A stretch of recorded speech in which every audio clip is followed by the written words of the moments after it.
One of the common mistakes made by many gardeners is growing plants in undesired light conditions.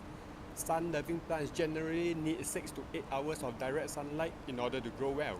If they are grown under lower light conditions, they are unable to make enough food and eventually stop growing and die. So how do we identify sun-loving plants? Here's one easy way.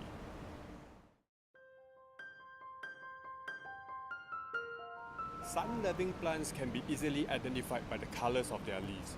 Plants with red or purple leaves are usually sun-loving plants, such as coleus and croton. Why it is so?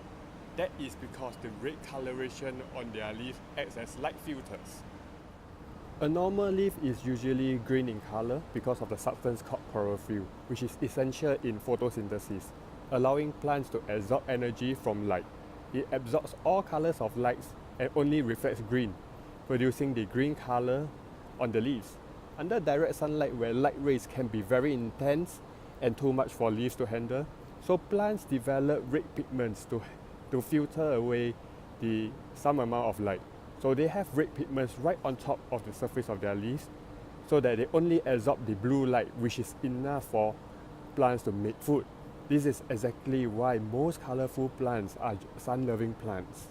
If you grow these plants in shady areas or lower light conditions, the leaves of the plants will eventually turn green as they remove the red pigments so that it allows more light to be absorbed for photosynthesis or food making. This is also why many gardeners complain that their red plants turning green. That is really because there's not enough light for the plants to make enough food. So the next time before you buy another plant with red leaves, think about the light conditions in your growing environment. Does it have around 6 to 8 hours of direct sunlight? If not, then you probably reconsider whether you want to buy those plants. With this knowledge, you are much better at making gardening decisions and avoiding plants that won't grow for you. You also may ask, how about other sun-loving plants that don't have red leaves? Is there any other way that we can identify them? Yes, there are many ways to identify them, and we will cover this in our future videos.